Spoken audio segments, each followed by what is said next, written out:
반가. 안녕하세요. 박용덕입니다. 공인모 제5회 모의고사 11번 문제부터 보도록 하겠습니다. 틀린 것입니다. 1번이네요. 제가 5 빼기 2는 3이라고 했죠. 5 빼기 2는 3. 전국적으로 500명 이상, 2개 이상의 시도에서 각각 30명 이상 이용가입 신청을 해야 됩니다. 따라서 1번이 틀린 지문이 되겠습니다. 2번, 거래정보사업자 지정 신청하는 경우 자격증 사본을 제출해야 됩니다. 등록신청, 분사무소 설치신고, 소속공인회사 고용신고 시에는 자격증 사본 제출하지 않습니다. 3번, 거래정보사업자가 지정받은 날부터 3개월 이내 운영규정을 제정하여 승인받지 아니한 경우 지정을 취소할 수 있고요.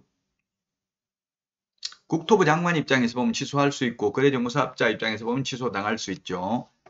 4번, 거래정보사업자는 개업공개사로부터 의뢰받은 정보에 한하여 공개해야 되고, 만약에 5번 이를 위반해서 차별적으로 정보를 공개하거나 또는 개업공개사한테 의뢰받은 정보를 공개하지 않는 경우에는 1년 이하의 징역이나 1,000만 원 이하의 벌금에 처하며 또한 지정을 취소할 수 있습니다. 자, 다음은 12번 문제 보도록 하겠습니다. 틀린 것입니다. 1번, 중개사물에 건저당권이 설정된 경우에는 채권 최고 금액은 설명해야 되지만 현재 피담보 채무액까지 설명을 할 의무는 없고요. 다만 현재 피담보 채무액을 잘못 설명하여 의뢰인에게 재산상 손해가 발생했다면 그 손해를 배상해야 될 책임이 있습니다. 자, 그 다음에 2번, 중개행위를 한 소속공개사는 당해 확인설명서에 서명 및 날인해야 된다. 계약서 확인설명서는 서명 및 날인입니다.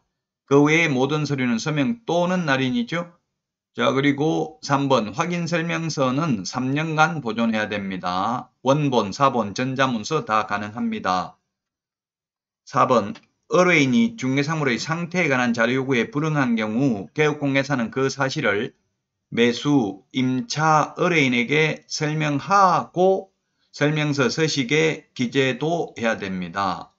그 다음에 5번, 소속공인회사가 확인 설명하면서 그 근거 자료를 제시하지 않는 경우에는 자격정지 사유가 되겠습니다. 소속공인회사는 자격정지, 개업공개사는 500만 원 이하의 과태료가 되겠습니다. 따라서 5번이 정답이 되겠습니다. 똑같은 잘못을 해도 처벌 규정이 서로 다른 것들을 주의하셔야 될 것입니다. 자, 다음은 13번 문제입니다. 계약서 작성에 대해서 옳은 것입니다. 1번, 표준 서식을 사용해야 된다. 계약서는 국토부 장관이 표준 서식을 정해서 사용을 권장할 수 있는데 현재 권장하는 계약서 없습니다.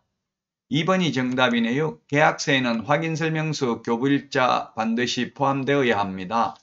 우리 암기 프린트 9번 인물계약금 인권조교라고 했죠.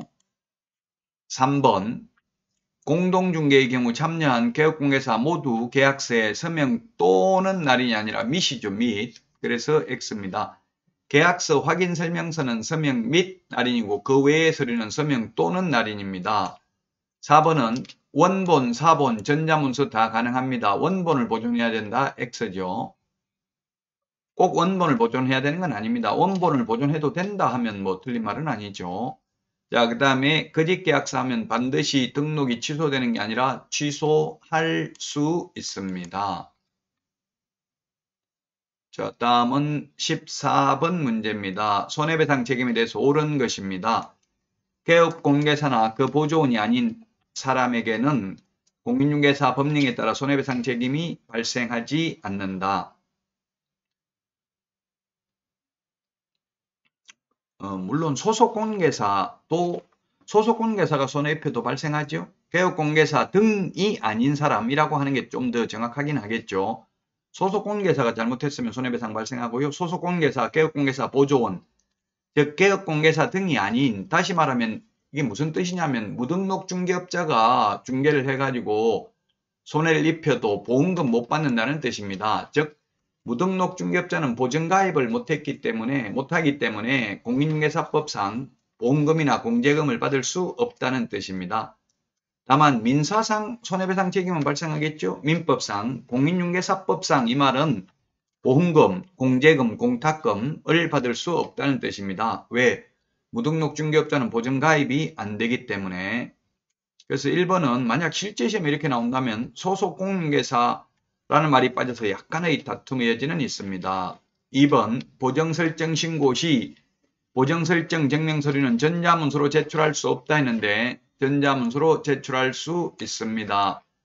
전자문서 불가능한 게 휴업신고, 폐업신고, 고용관계 종료신고만 안됩니다. 공인중개사법상은.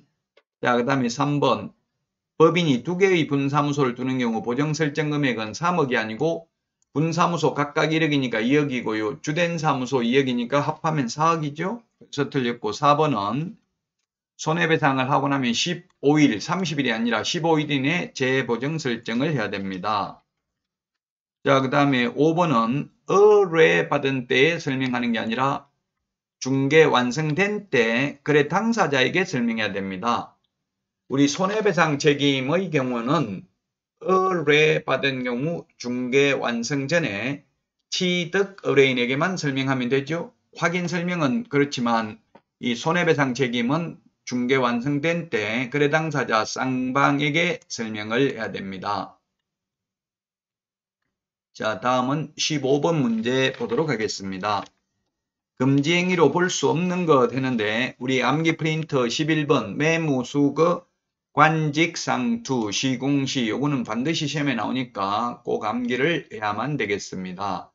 자, 쌍방대리 직접 거래 안 되는데요. 이 4번과 같이 잔금 이행과 등기 서류에 대하여 쌍방을 대리하는 행위, 이거는 뭐 이행 업무는 법무사들이 매도인 매수인 쌍방을 대리해서 등기 신청하러 가죠. 이거는 금지행위 아닙니다. 공인중개사 법령상 금지행위 아닙니다.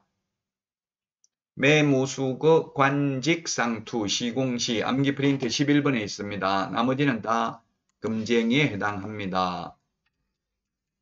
자, 다음은 16번 문제입니다. 16번 문제. 기업, 시세에 부당한 영향을 줄 목적으로 안내문을 이용하여 특정 개업공개사에 대한 중개 의뢰를 제한하는 행위는 부동산 거래 질서 교란 행위에 해당된다. 부동산 거래 질서 교란 행위가 시공시입니다. 시공시.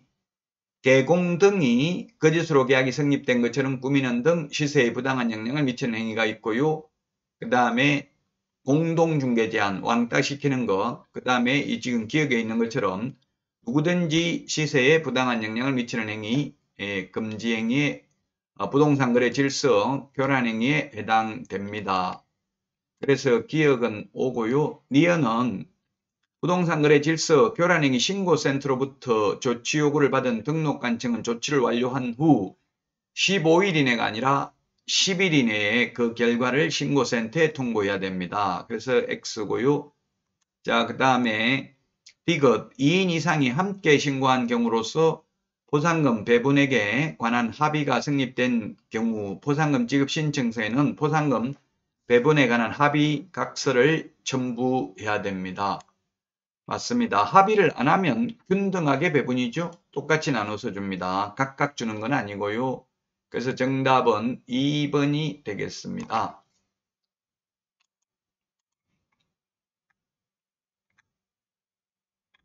다음은 17번 문제 보겠습니다. 중개보수에 관한 설명으로 틀린 것은 했는데 1번 주택 외의 보수는 국토교통부령으로 정합니다. 주택은 국토교통부령이 정하는 범위 내에서 시도조례죠. 맞습니다. 2번 동일한 중개사물, 동일 3번 들어가야 됩니다. 동일 당사자, 동일한 기회에 둘 이상의 거래가 이루어지는 경우 매매에 대한 거래 금액만을 적용합니다. 집 팔고 그 자리에 세입자로 눌러 사는 경우에는 매매 임대차가 동시에 일어났지만 매매에 대한 중개보수만 받을 수 있습니다. 3번이 틀렸네요. 만약에 중개 대상물 소재지와 사무소 소재지가 다른 경우에는 사무소 소재지 관할 시도 조례가 정하는 보수를 받아야 됩니다.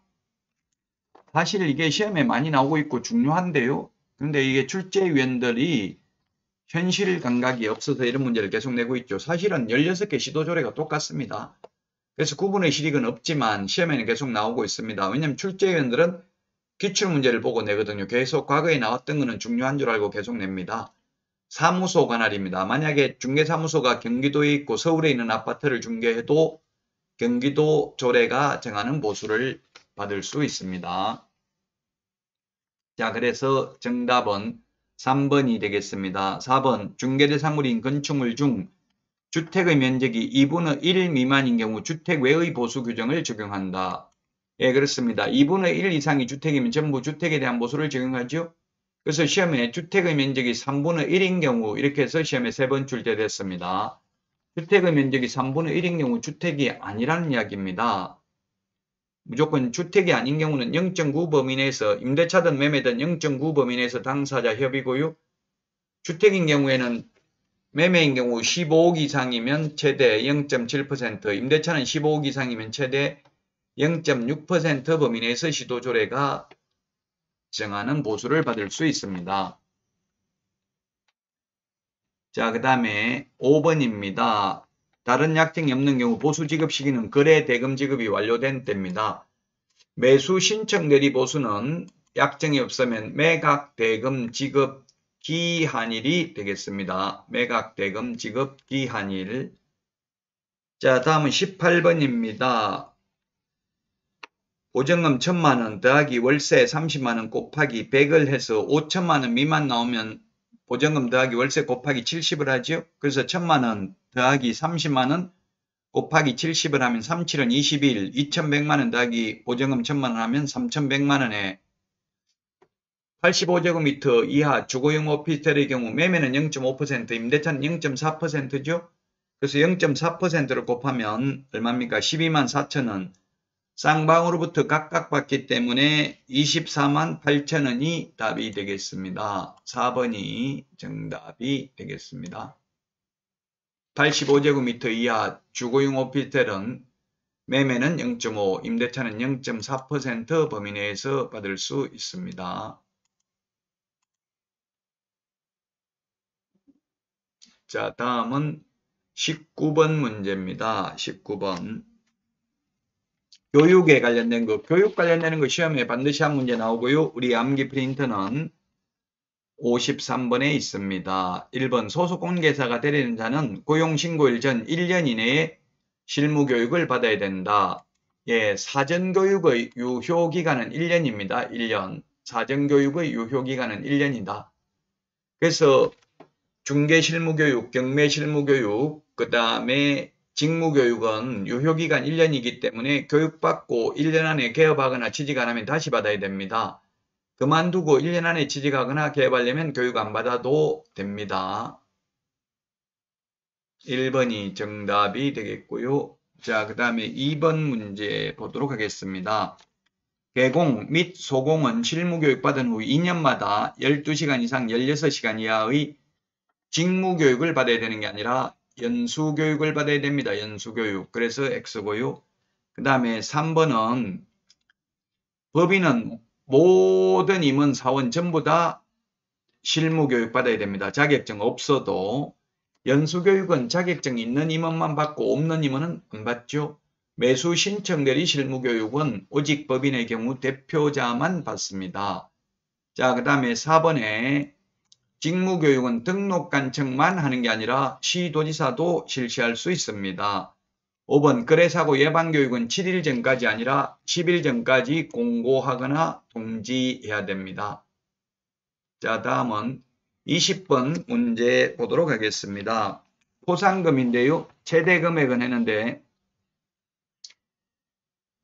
답은 등록하지 않고 중개업을 하는 A를 고발하였는데 A는 무죄 판결 받았다. 예, 무죄 판결 받아도 보상금 나오죠? 무죄 판결을 받아도 보상금 나옵니다. 그래서 50만원 보상금 받을 수 있습니다. 답은. 그 다음에 두 번째, 부정한 방법으로 등록한 B를 을이 신고한 이후에 갑도 신고하였다. 검사로부터 기소유예. 공소제기 또는 기소유예 결정을 하면 보상금 받을 수 있죠. 예, 그래서 을이 먼저 했으니까 을은 받고 뒤에 한 갑은 받을 수 없습니다. 갑은 뒤에 한 사람은 여러 건수가 접수되면 최초로 한 사람만 받을 수 있습니다. 그래서 을이 50만원 받을 수 있습니다. 을 50만원 받을 수 있고요. 자, 그 다음에 세 번째, 갑과 을은 보상금 배분에 관한 합의 없이 등록증을 대여한 시를 공동으로 신고하였으나 시는 무혐의 처분받았다. 검사가 무혐의 처분하면 보상금 못 받습니다. 검사가 공소제기 또는 기소유예 결정을 한 경우에 하나여 보상금 받을 수 있습니다. 무혐의 결정, 공소권 없음, 기소중지, 불기소 처분 보상금 못 받습니다. 그러나 판사가 무죄 판결을 해도 보상금 받죠. 판사가 무죄 판결을 했다는 것은 검사가 공소제기 재판에 회부했기 때문에 판사가 무죄 판결을 해도 보상금 받지만 검사가 무혐의 결정을 하면 보상금 못 받는다는 점을 주의하셔야 되겠습니다. 따라서 정답은 2번이 되겠습니다. 보상금 계산하는 거 이때까지 시험에 3번 출제됐습니다. 자, 여기까지 하고 다음 시간에 찾아뵙겠습니다. 안녕.